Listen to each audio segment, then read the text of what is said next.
Good evening. Not only is this going to be a good evening, it's going to be an amazing evening.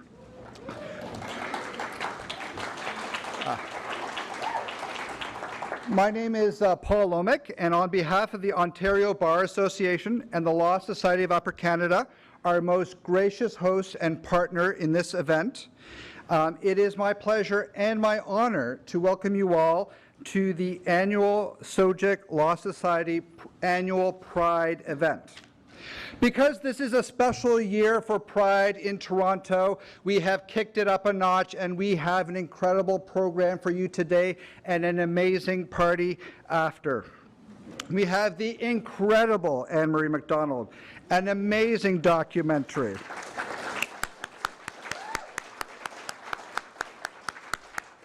Simply phenomenal panelists, and the list goes on and on. There'll be some surprises throughout the evening, so I hope you stay for those.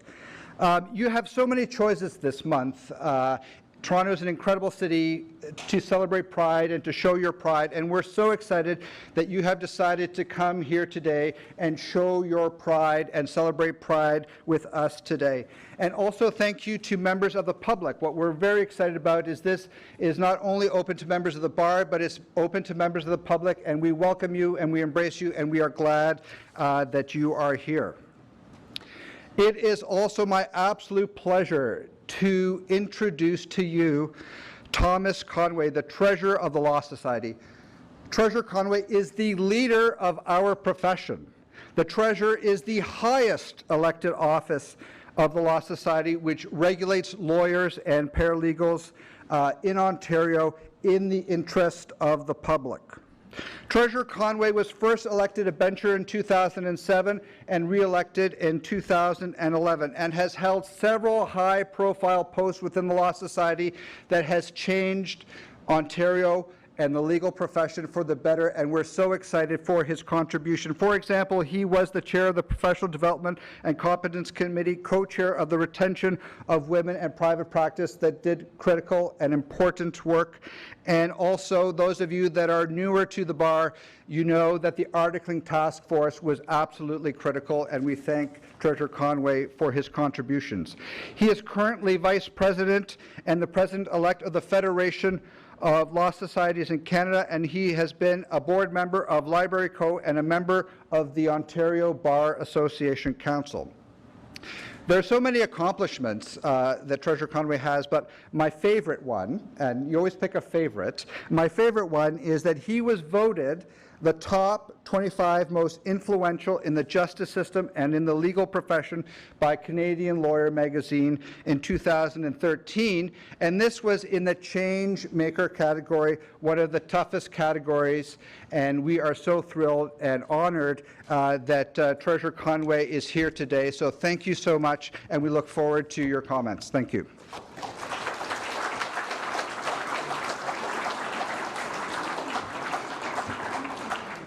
Thank you very much for those generous remarks, Paul. Good evening and welcome and happy Pride.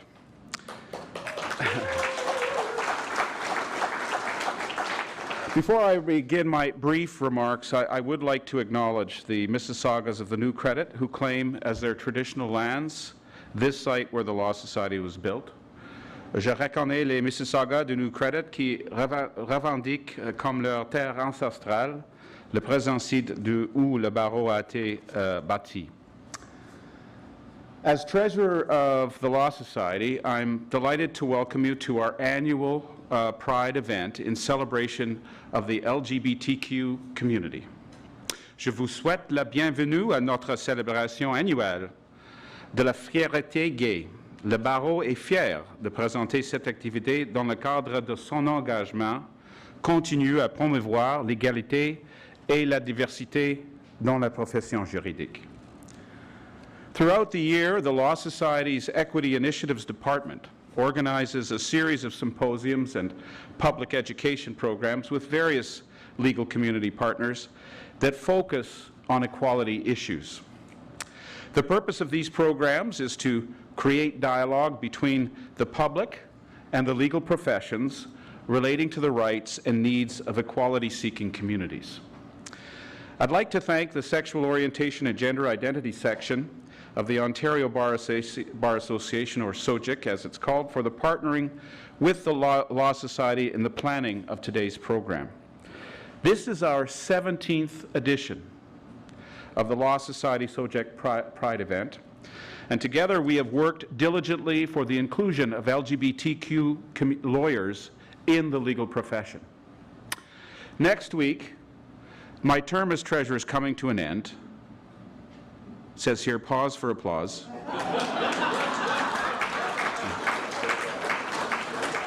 I'm just reading this stuff. And I'm particularly honored to be bringing opening remarks at this event on the occasion of World Pride. This long-standing tradition of marking Pride Week and celebrating our diversity started when former Treasurer Harvey Strasberg held the first Pride reception at the Law Society 17 years ago.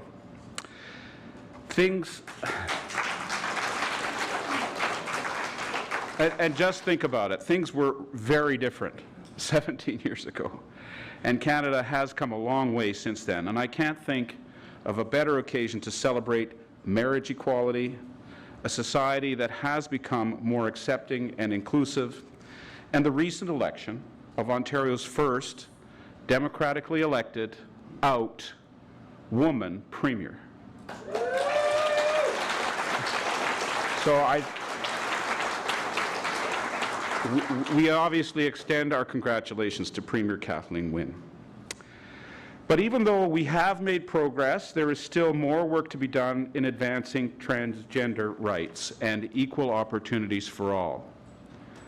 We must continue to be vigilant in protecting LGBTQ rights in Canada, and we cannot allow ourselves to rest on our laurels. The Law Society's role in advancing the rule of law and human rights, both at home and abroad, is important and must continue. No person should have to die, be jailed, or exiled from their home country for who they are. The right to be who you are and love whom you choose, free from persecution and intolerance, should be viewed as a set of unalienable human rights. Because, as Hillary Clinton famously said, gay rights are human rights.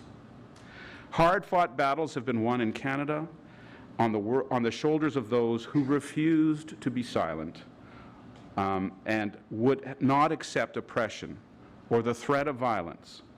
The LGBT community marches forward ever stronger, and now we must march for the global community and be even more forceful in calling for LGBTQ rights abroad. This week, as guests from around the world flock to Toronto as it plays host to World Pride, we will celebrate our diversity and achievements we have made. However, progress, or rather the lack thereof, is pervasive around the world. The examples are frightening. Uganda, Nigeria, and the Middle East are just several places in the world where intolerance, persecution, and the human cost of living an authentic life often results in the loss of civil liberties and the loss of lives. In writing about the new anti-gay laws that have now been passed in both Uganda and Nigeria, the International Lesbian, Gay, Bisexual, Trans, and Intersex Association said, quote, "These developments go against the ideals of humanity and human rights. LGBT individuals are victimized, humiliated, violated, and murdered within their own countries. Societies should be alarmed when governments legalize human rights violations." Through the hard work of our Human Rights Monitoring Group, the Law Society has expressed its grave concern in letters to the presidents of both Uganda and Nigeria regarding the threat to the security of lawyers seeking to represent persons charged under their respective anti-gay laws. And we continue to monitor this situation. So in closing, I'd like to acknowledge the many people in this room tonight, lawyers, paralegals, volunteers, and community activists, who have contributed greatly to the LGBTQ equality over the years. And perhaps Harvey Milk said it best, quote, "It takes no compromise to give people their rights. It takes no money to respect the individual. It takes no political deal to give people freedom. It takes no survey to remove repression." So together you have made Canada one of the strongest nations in the world in terms of human rights protections for LGBTQ people, and for that, I'm proud. So congratulations to all of you.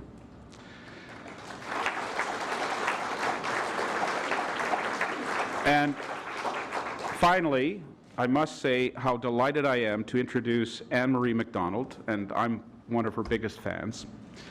Anne-Marie is an author, playwright, and actor. She was born in Baden-Soligen, I think it's pronounced, in the former West Germany, where she lived her first years on at Royal Canadian Air Force Station 4 Wing, so I guess she's an Air Force brat.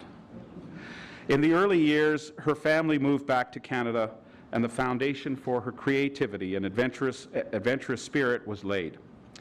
Her life took her from the East Coast to Ontario, Quebec, and back again. Anne-Marie's biography is included in tonight's program highlights, and you can see her dynamic career recorded there on stage, television, film, and print. Presently, Anne-Marie is the host and narrator of CBC's Doc Zone, and she is currently at work on an adaptation of Hamlet for the Stratford Festival, and her new novel, Adult Onset, will be finished soon. Anne-Marie is married to Alyssa Palmer and lives in Toronto and Montreal with their 2 children and 1 dog.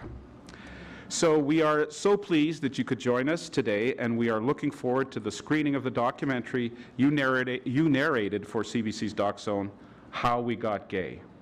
Ladies and gentlemen, please welcome me in joining Anne-Marie MacDonald.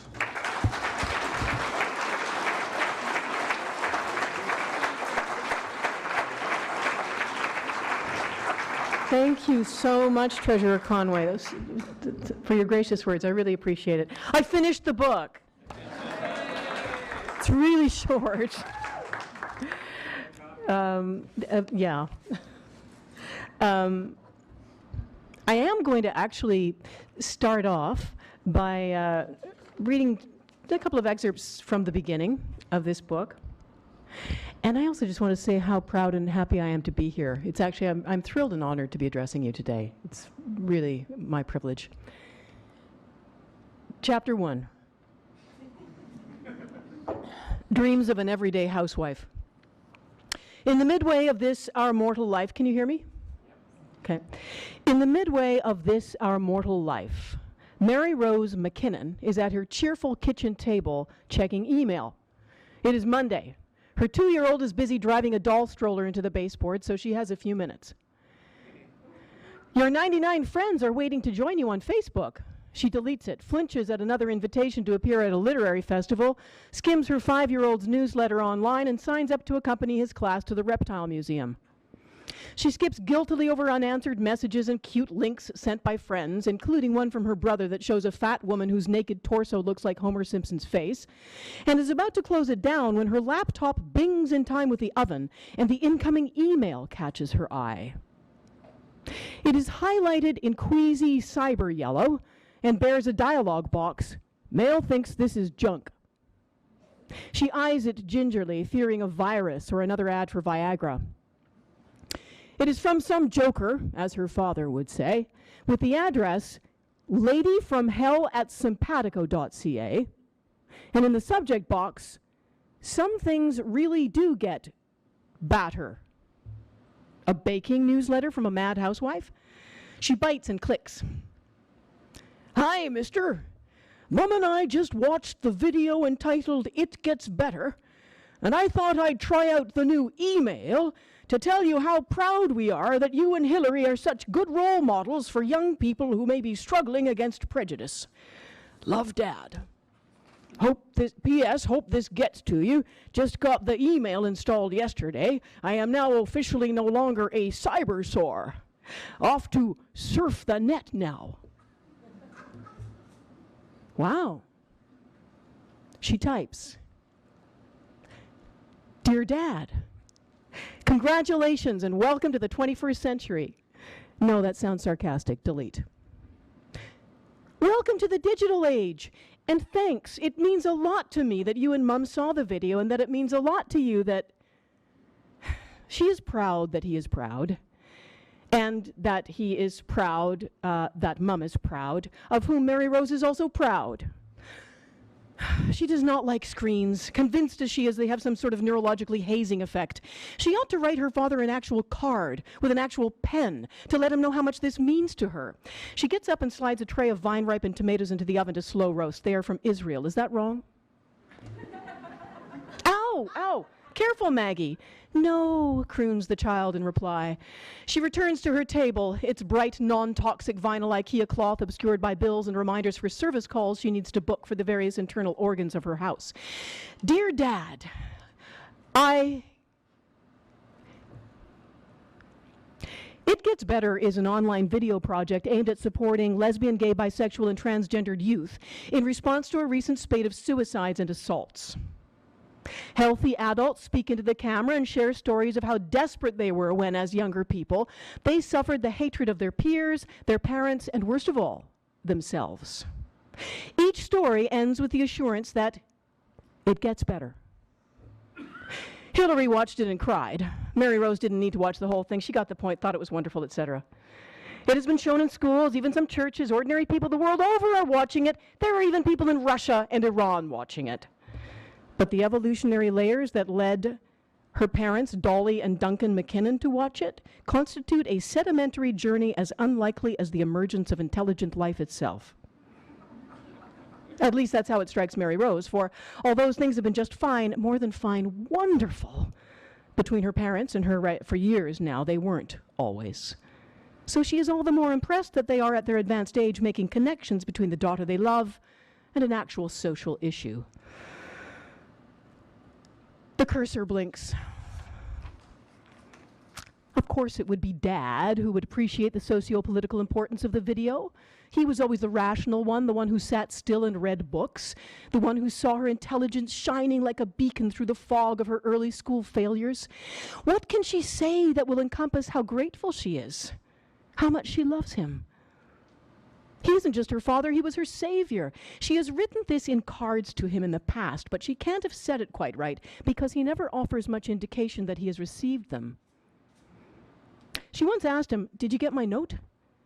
He nodded absently, then asked how her work was going. At these times, it was as if he were coated in something pristine but impenetrable. Perhaps she had crossed the line in presuming to tell him he was a wonderful father. Are her notes too emotional? Regardless of how she words them, she always feels there is something fevered in her letters, as though she were writing from the heart of some disaster in which he is implicated, from a hospital bed or a war zone, from death row. The kind of letter haunted by an unwritten qualifier, "in spite of." Dear Dad. There is not a single aspect of her life that is not her own choosing. She has nothing to complain about and much to be grateful for. She came out when homosexuality was still classed as a mental illness by the World Health Organization, otherwise known as the WHO, me. She helped change the world to the point where it got better enough for her to be here now at her own kitchen table with her own child, legally married to the woman she loves, feeling like a trapped 1950s housewife. That was a glib thought. Unjust, unfeminist. Her life is light years away from her mother's.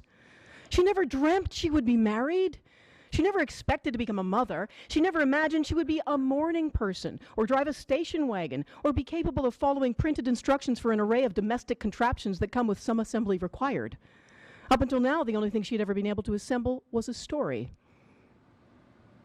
A mere 3 years before Matthew was born, she was living in boozy boho twilight with erratic Renee, 3 to 5 cats, and the occasional panic attack. Then, in a few blinks of an eye, she was married to blue-eyed Striding Hill, living in a bright, semi-detached corner house, other mother to 2 wonderful children. It was as though she had waved a wand or wiggled her nose, and presto, she had a life. But it was also as though she were a factory, tooled for a wartime economy.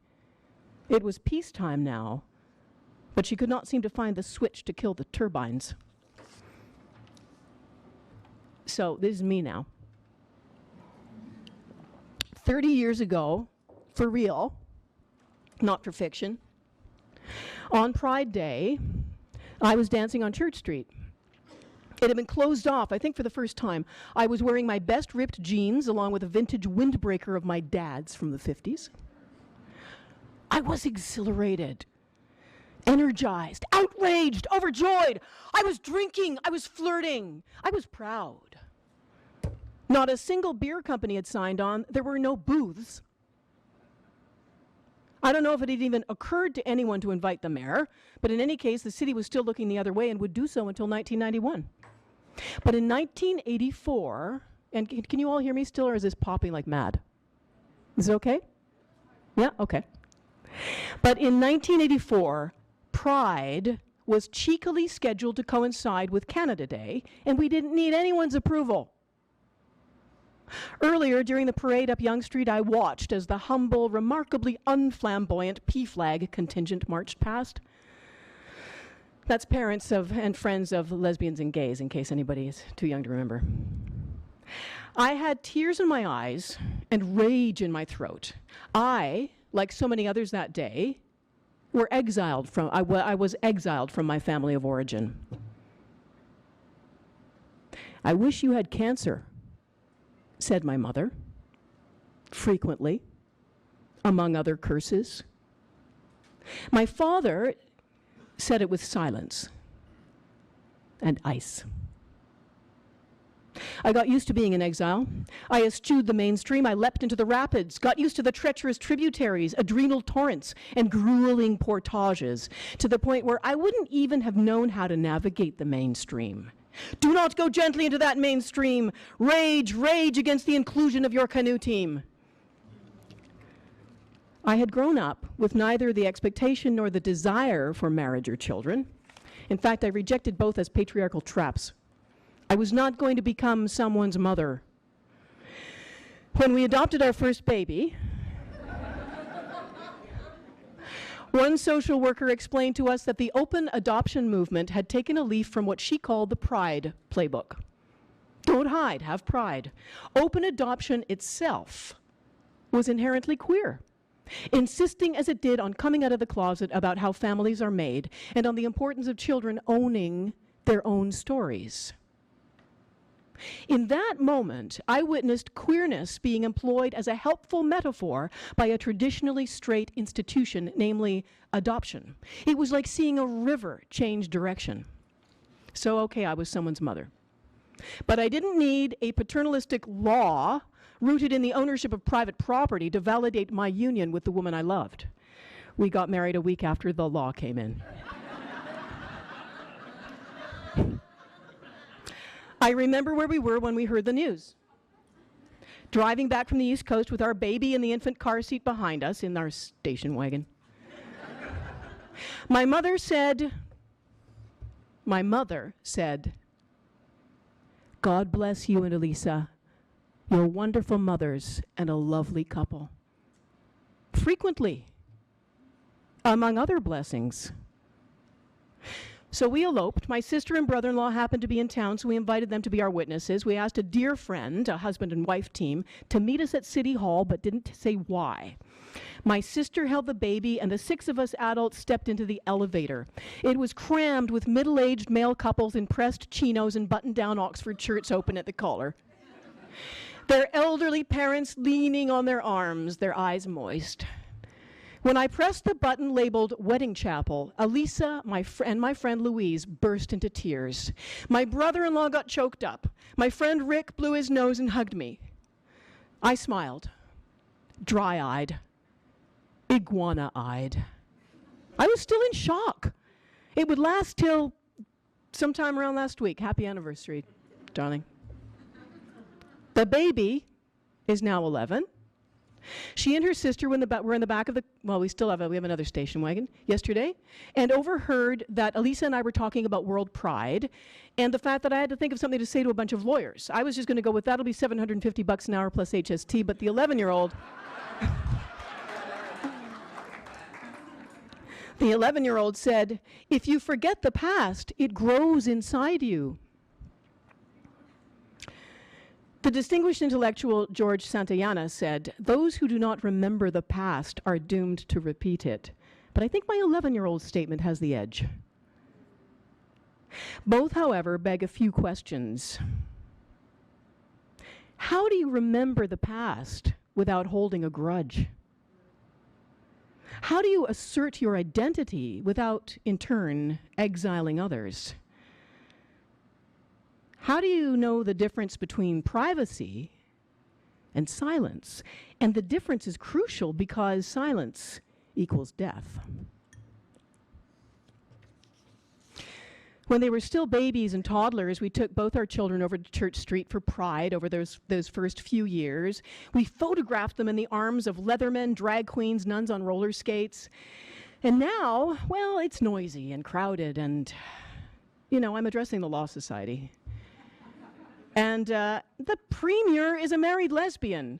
So the party, the small p party over there, it doesn't need me.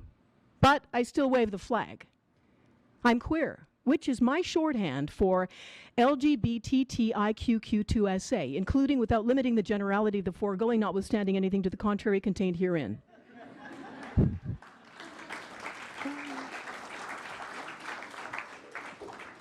Because no matter how shiny and assimilated and mainstreamed we get, okay, actually a friend of mine has said it best, he's a lawyer, in fact, and a Jew, very secular. He said to me, no matter how assimilated and secular you are, no matter how wealthy or well-established, when the knock comes at the door in the middle of the night, you're a Jew. In many parts of the world, you can be jailed, flogged, executed for being queer. We know this. But even here, last February, the young, beautiful, talented, and privileged Ellen Page had to marshal immense courage to come out. And like every true heroine, she was terrified. She trembled as she said, "Loving other people starts with loving ourselves and accepting ourselves." My partner, wife, girlfriend, thingy, spouse, Alisa, my beloved, told me about a YouTube video. You see, I still have trouble with names, and I know we're going to talk about that later. Alisa told me about a YouTube video where a homophobic scenario was staged in a public restaurant, okay, maybe an IHOP or something, in the States, with two actors posing as a male gay couple and another actor posing as a homophobic woman who objects to their presence. So the bystanders get involved. Many, and these are the real people, many heaped hatred on the gay couple. Most of those doing the hating were ordinary, nice-looking women. Two people in the whole restaurant objected to the hatred, and they were ejected from the restaurant for their courage. They were a couple of ordinary, straight, small-town young white guys. In my books, those guys are queer. My children, regardless of sexual orientation or gender identity, are queer. My parents are queer. What did President Kennedy say? Ich bin ein Berliner. I'm not sure he meant it in exactly the way I do, but he was on the right side of history, and so are we. Actually, what he said translates to I am a jelly donut, and really doesn't get much more queer than that because it's right next door to jam tart. But what does it take to change the world? Lots of things. We can all think of many things, but I think there are two active ingredients without which nothing happens. One is anger. The other is love. It is a volatile mixture. Most of us have been burned trying to get the balance right.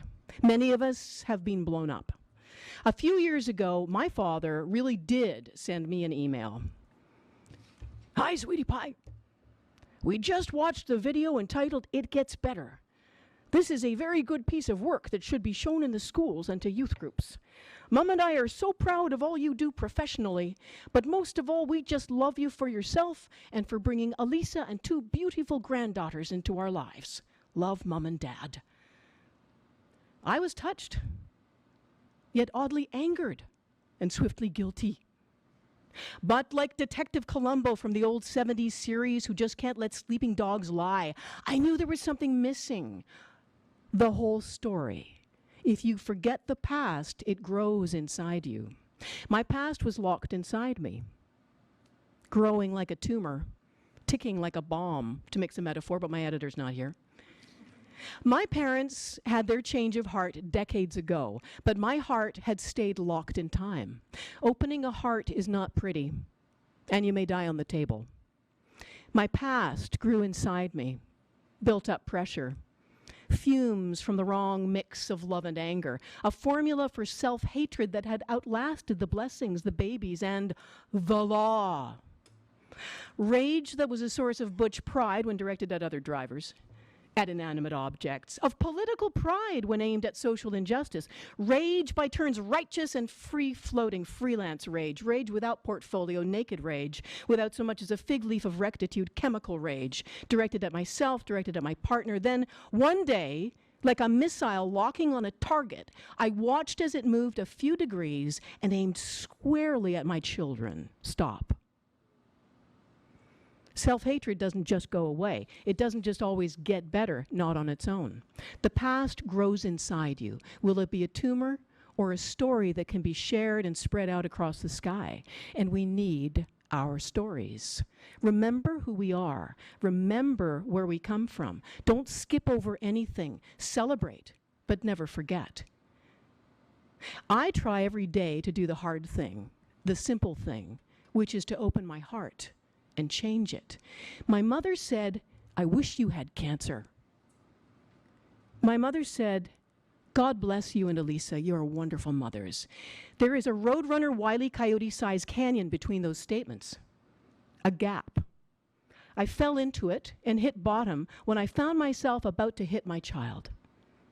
But it doesn't take a physical blow. You can abuse a child without breaking a single law. All you have to do is fail to see them. Exile is hard.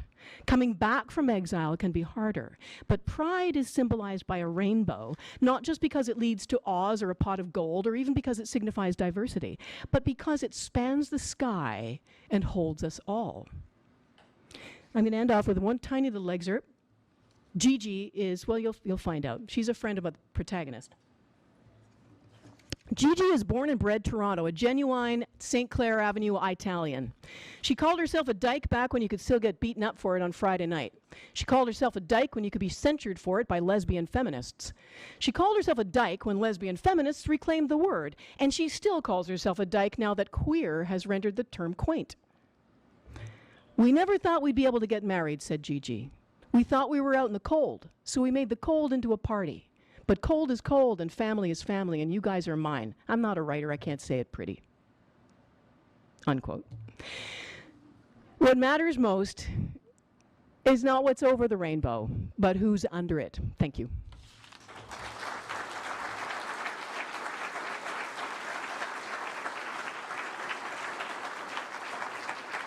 Thank you. Thank you very much. How kind. How nice. Thank you.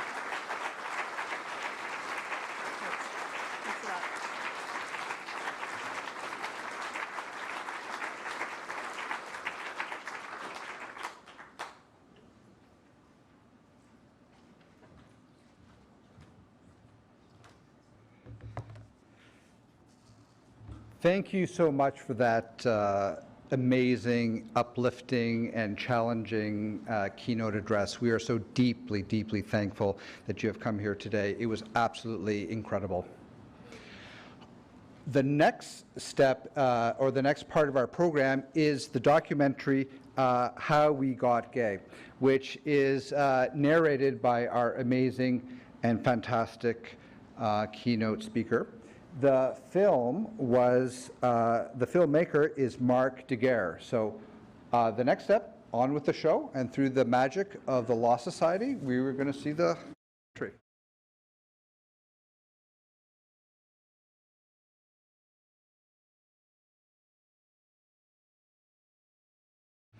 That was such a wonderful documentary. I could listen to Anne-Marie forever, so thank you so much for narrating that.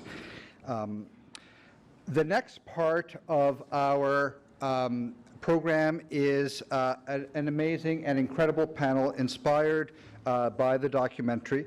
We are so incredibly lucky to have with us today Zara Danani. She will be our moderator. Zara is so multi-talented and fabulous. She is a lawyer, a mediator, an adjudicator, a teacher, a trainer, a facilitator, and an independent consultant with more than 20 years experience and has extensive knowledge of equity, inclusion, not-for-profit, organizational development, social justice, diversity, gender violence, immigration, and refugee realities. I am so impressed. And she looks fabulous in red. So thank you so much. She is a highly effective communicator, which is why we are so lucky to have her here today. And we have sought her out, and we're so glad that she said yes. She has flown all across an ocean to be with us here today, and has just recently disembarked from a plane, for what I understand. And so thank you so much for coming. Zara has also specialized in restorative justice, alternative dispute resolution, human rights, criminal law, immigration and refugee law, and she has consistently been recognized as a leader and community builder, and has received many community-generated awards. I am so looking forward to this panel discussion moderated by Zara, and Zara will be introducing the panel, who, whenever they're ready, are more than welcome to join us up at the front.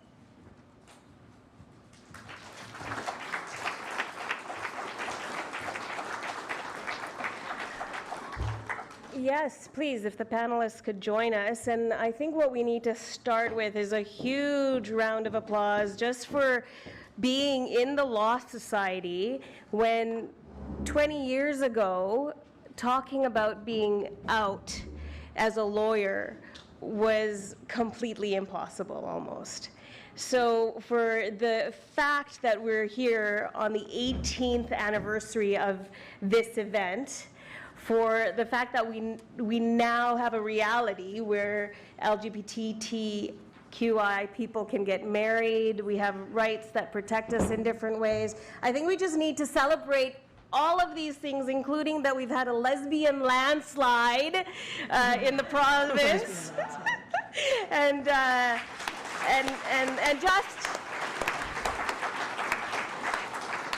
just also that a documentary such as the one we just saw can air nationally across the country on mainstream television. So there are good things that are happening, and we will be talking about that.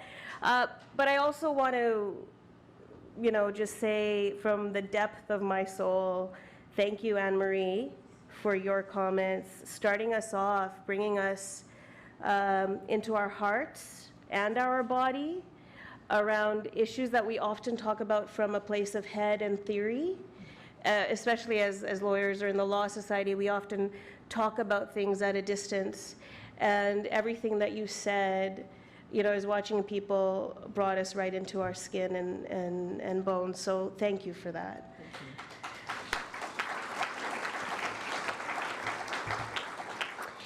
And what I'd like to start with is an introduction about this panel with the panelists, but I want to tell you about one really important piece of social history that was missed from the documentary, and that's how I got gay. Isla?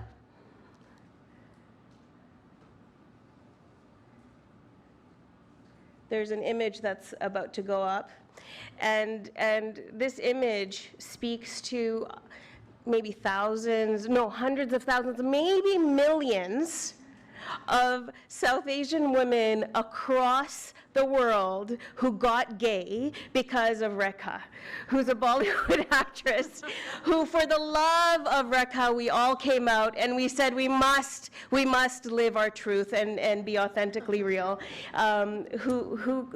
Who could not? But they say she has a lesbian lover in Bollywood, and we won't go on about that. But the other thing you should know is how I stay gay, which is coming up too.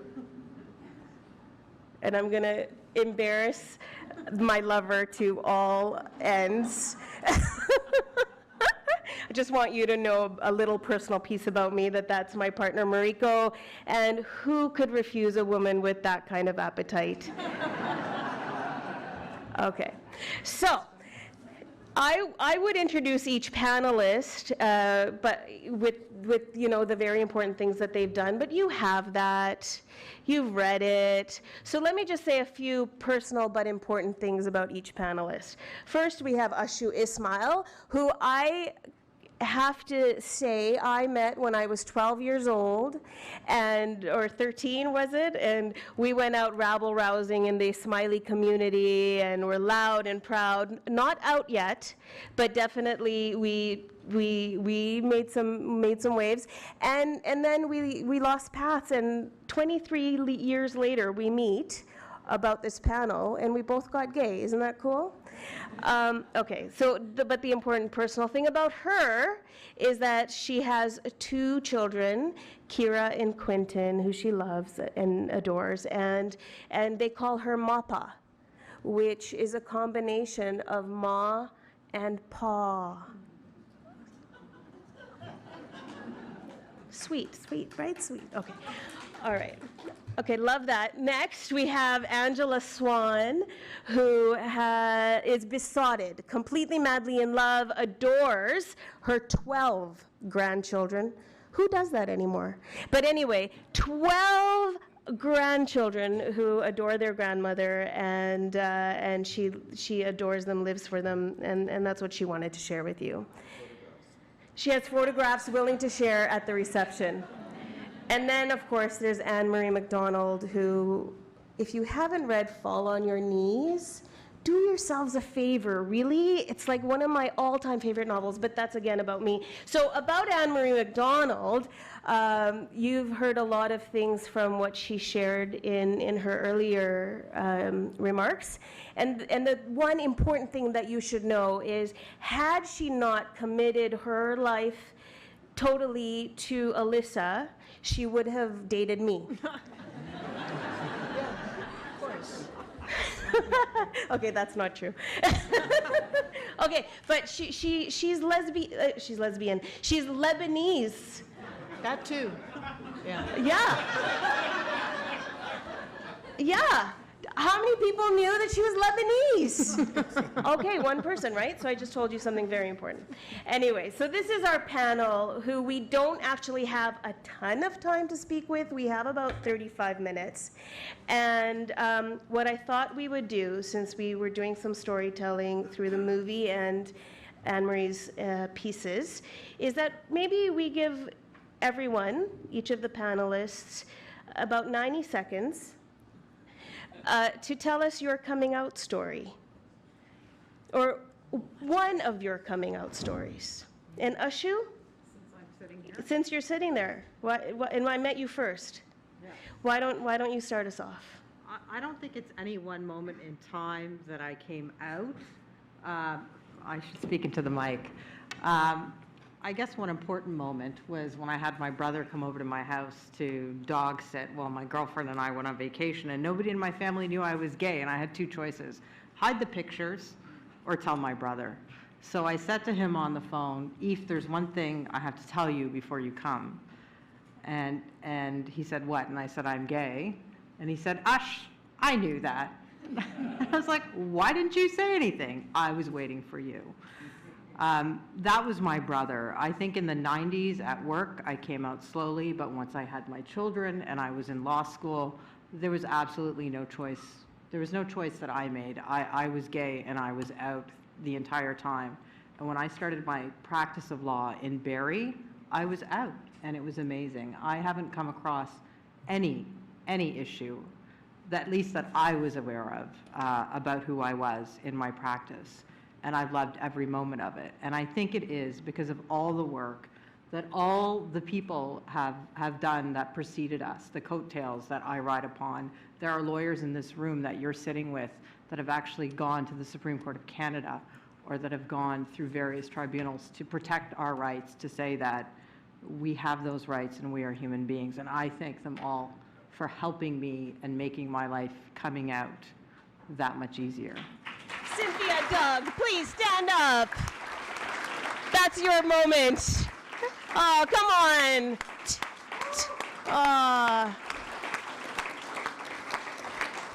Yeah, 20 years of nonstop work right there. Okay, Sorry, Angela. I knew from the time I was about 6 years old that I wanted to be a woman. Knew with absolute clarity. I believed there was a magic bath into which I hoped there was a magic bath into which I could be placed and I would be transformed.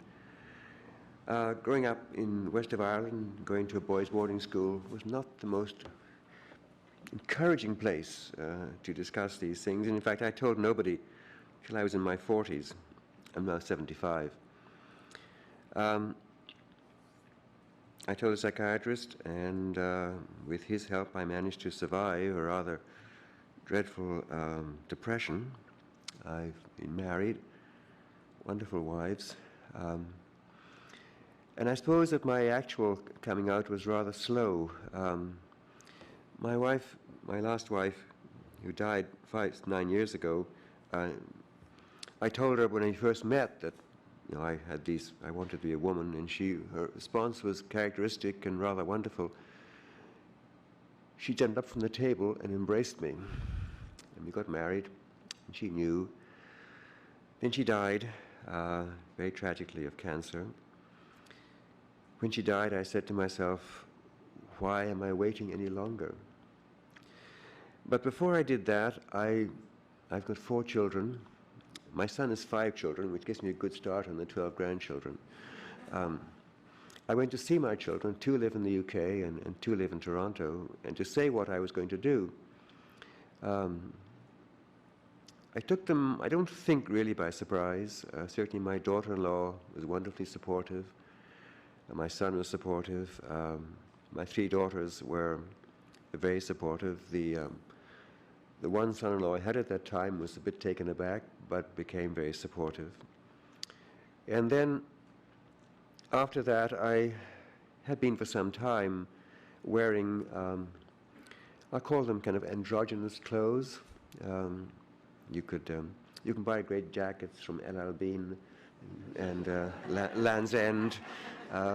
Very nice, very smart shirts, very smart pants. It wasn't long before I didn't have any male clothes in my closet other than a couple of suits that I wore for sort of ceremonial occasions. And about the next, I guess, 3 years, I kind of gradually became, I think, more feminine. And when I finally made the change in my workplace by announcing that I would change my name, which the Law Society requires you to do before you can change it in the records of the Law Society. You have to go and get an official change of name. People in the firm said, well, I sent out an email. Within half an hour, I got 35 people saying, great, why'd you wait so long? And another 60 people saying, fantastic. So that was about, I guess, 5 years ago, 6 years ago. The only problem I've ever had, I had last week when I got a letter from a collection agency saying I owed PayPal a vast amount of money, which is untrue. So I remember to call. I called this person and said, please call me at the office. He called me. He asked to speak to John Swan. I said, I'm sorry, he's not around. I am he. Can't talk to you. Wrong name, and hung up.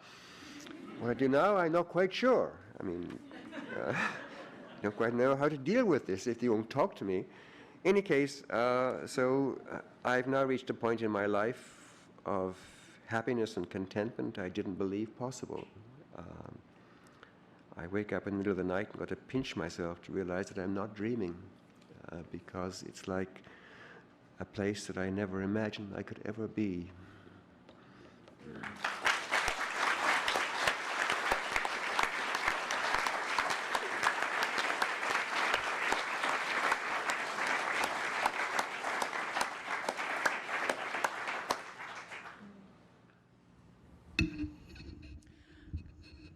Well, I feel like somebody said that coming out is a process that continues. And in fact, as I was writing these remarks, I thought, how many times do I have to come out? Which is, it is a lifelong thing, really, about getting to know yourself and declaring yourself. And coming out is a great metaphor, and it's a great place to start. I was 24 when I came out to my family.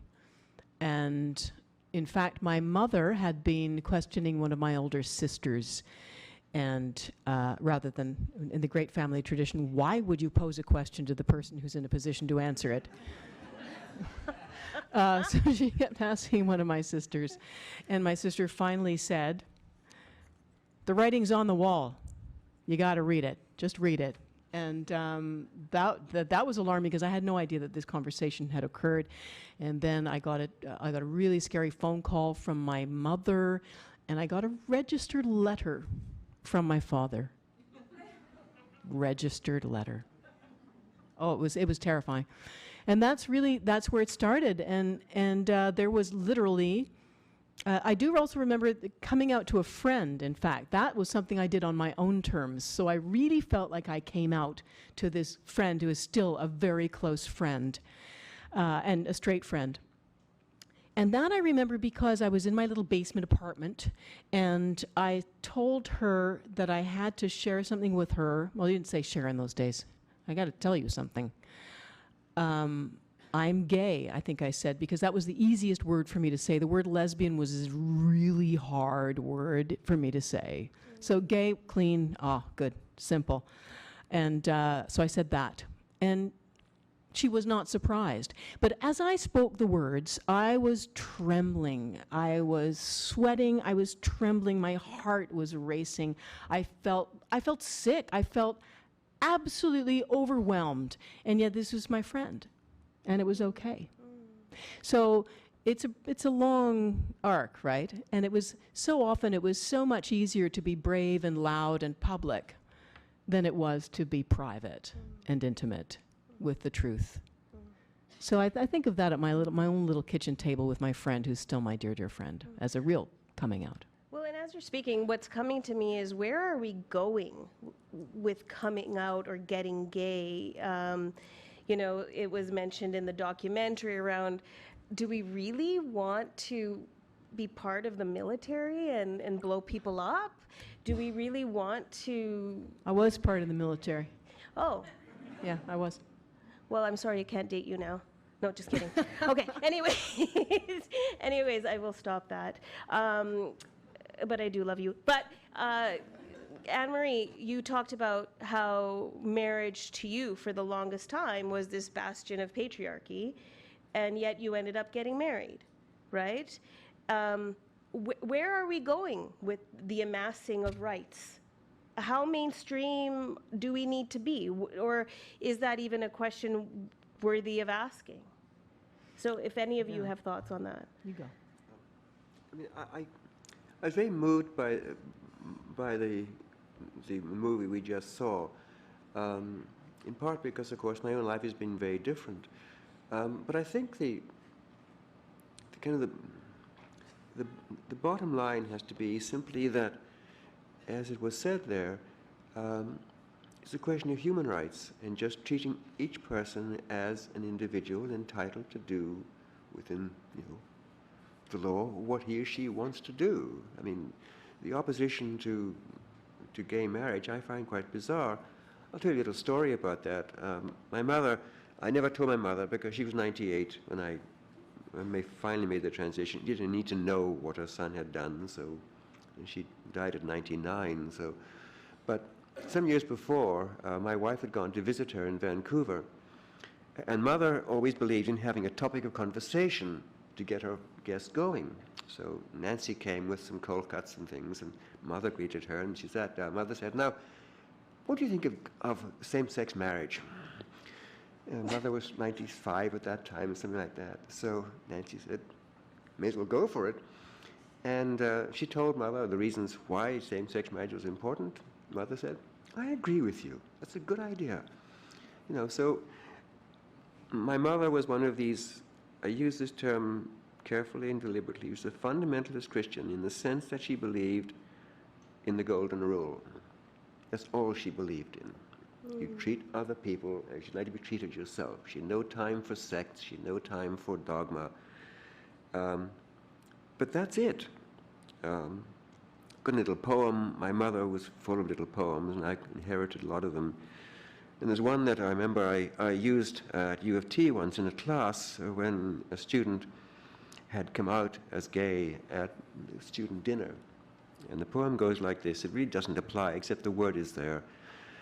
With those who would say that it's wrong to be gay in this workaday world of ours, they'd have us believe that God gave us the weeds and the devil provided the flowers.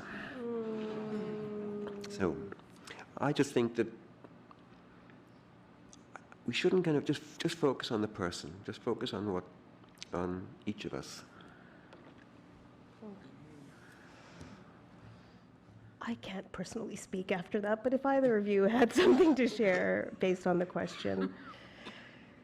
What was the question again? Okay, and the panel is now over because everybody, no, it's too verklempt. Really, what are we striving for? Are we striving still to just be accepted into society as it is? Or are we looking to change mainstream norms that continue to oppress everyone? I think that we're looking for a world where it actually doesn't matter whether or not you're gay or straight or I think we're looking for a world where we're all accepted for who we are and and I would hope where all the media that my children see are not, normalized gender, male and female. I think I had a discussion, I think I mentioned to the panel prior. I was having a conversation with my son. I'm separated from my ex, which means I'm open to dating whoever. And I guess my son sort of gathers this, and he talks about kissing, because that's a topic that your young children will talk to you about at some point, and you will have to have your answers ready. That's my suggestion. But he said something about kissing a boy. That was his expectation, that I would be kissing a boy. And I said, no, Quentin, if I was dating, I think I'd be kissing a girl. And he went, oh, yeah. And he just moved on. So he still has that idea, even though his experience is two moms and two women that love each other. And I would like to see that start to change. Anne-Marie? Yes? This is the non-panel that you've attended. Everybody's too busy listening to each other. I am too busy listening to my Yeah. co-panelists. Yeah. So just in terms of, okay, so you went from saying, I don't want to have children, don't want to get married, to having children and getting married. What was that about?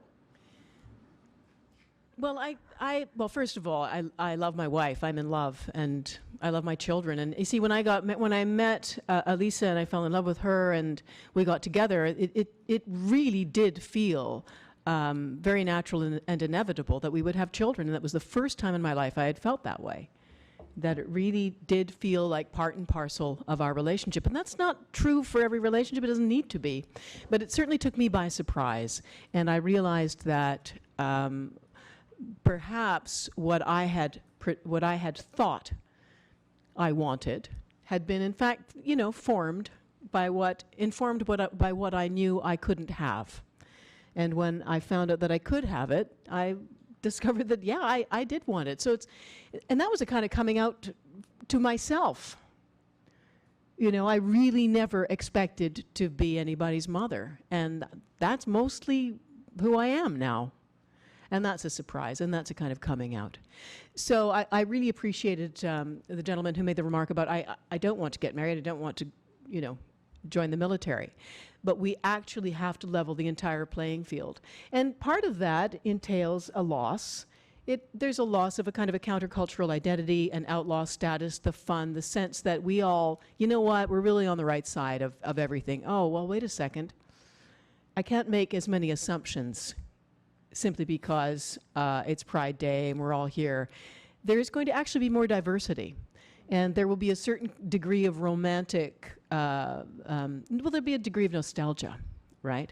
Even the older men, I was just absolutely brought to tears by that older gentleman, the carpenter, who said, well, to tell you the truth, I was quite touched by it, or I was quite proud. Is that what he said? Yeah, so he kind of figured there's that great divide generationally, and it's hard to see. In a way, you want to say to the next generation, you have no idea.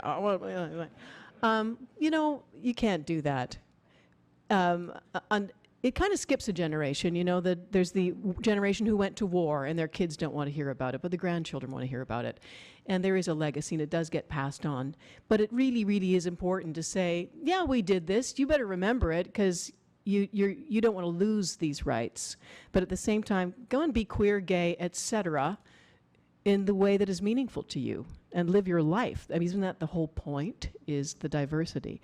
And then that gets into nomenclature too, because we try very hard to make more and more and more inclusive terms, but then they get freighted and fractured and hyphenated, and that's a whole other question. Well, and that leads me to something I heard Peter Saley say about how this current generation hasn't had to see death. They haven't had to see people dying of AIDS in the same way that some of us did. And it startled me in an angry way, because I'm like, people are still dying.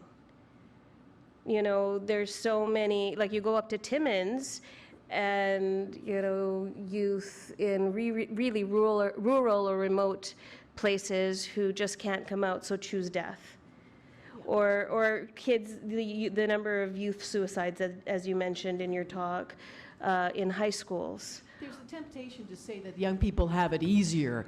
But in fact, if you look at the big picture, I mean, how easy is it to get the money to go through law school and then get a job? Really? How easy is it now? How easy are a whole lot of things, right?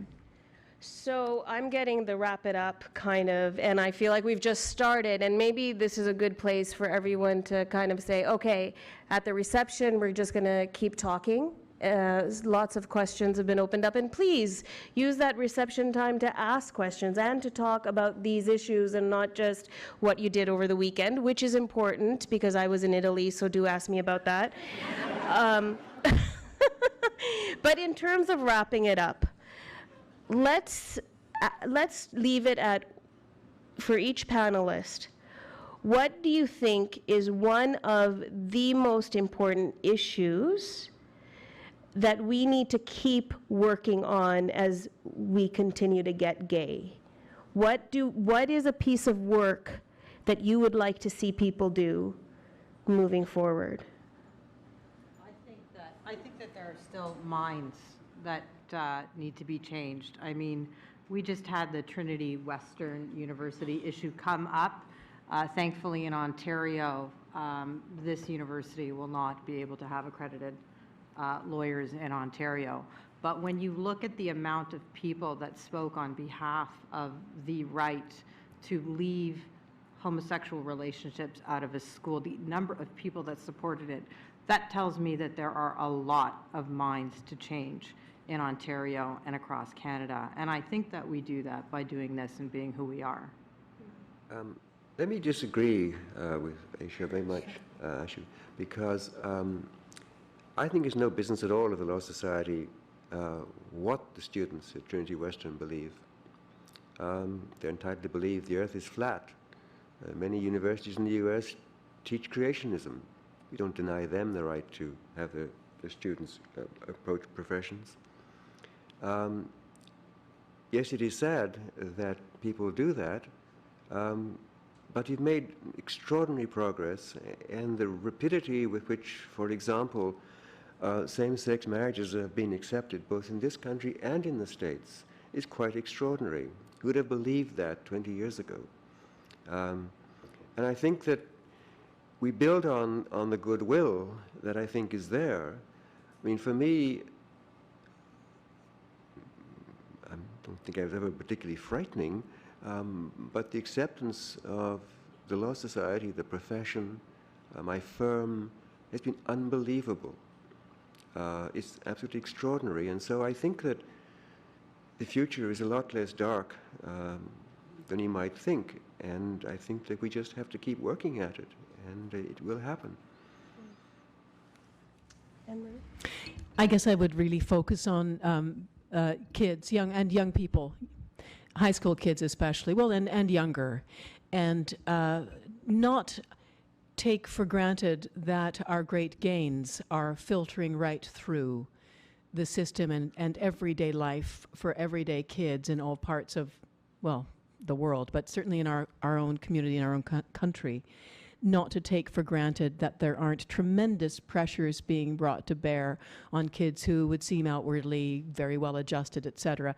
And really, when I Googled so I could watch Ellen come out, and I thought, she is trembling. This is an ultra privilege. She's on top of the rich and famous. Oh, but absolutely shaken to the core. So if she can be shaken to the core, you know, what's Buddy doing just down the street in, you know, in Etobicoke or on my street corner? You can have the most enlightened parents in the world and still be terrified to come out.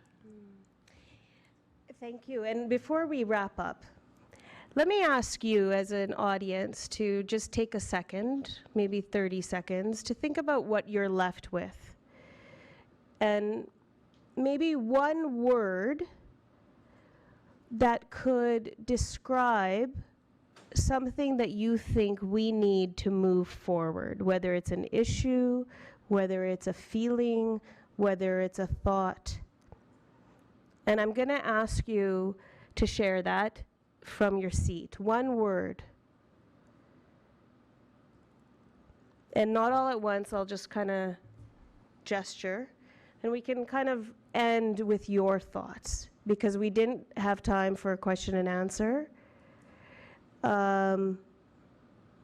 One word that you'd like to put in the room today that will lead us into the reception. And as you're ready, oh, right there, yeah. Love. Which is kindness. I think kindness is more important. I think the single most important human quality is kindness. Without that, no relation is possible. Kindness. Hope. Hope. Belief. Courage, indeed. Self-acceptance.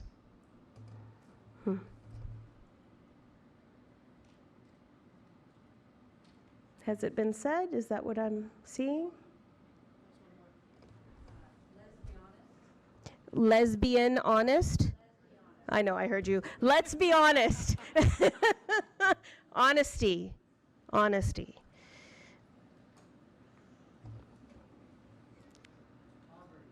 Poverty.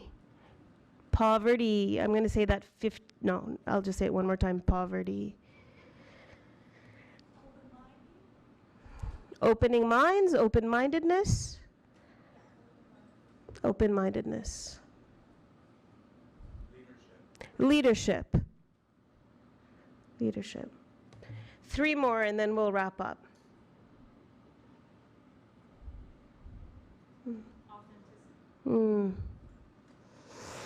Authenticity. Pride. Pride. Yes. Tolerance. Okay, one more. Self-love. Self-love. And on that note, thank you to this incredible panel of honest storytellers, to all of you for being you, and to all of us who will move forward with courage and love to continue to make differences.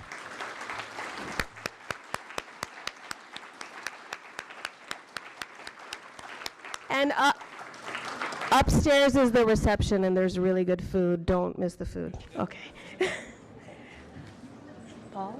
I don't want to stop you from an amazing party, so please make your way up there. But as you go, I want to thank some people that made this possible: Andre Brazos, Celine Messeroni, Lindsay Van Rosenthal, Paula McGreevy, Scott Scrambler, and Paul Seguil, our chair and fearless leader of SOGIC. Thank you so much to our panelists, Anne-Marie and Zahara. Thank you.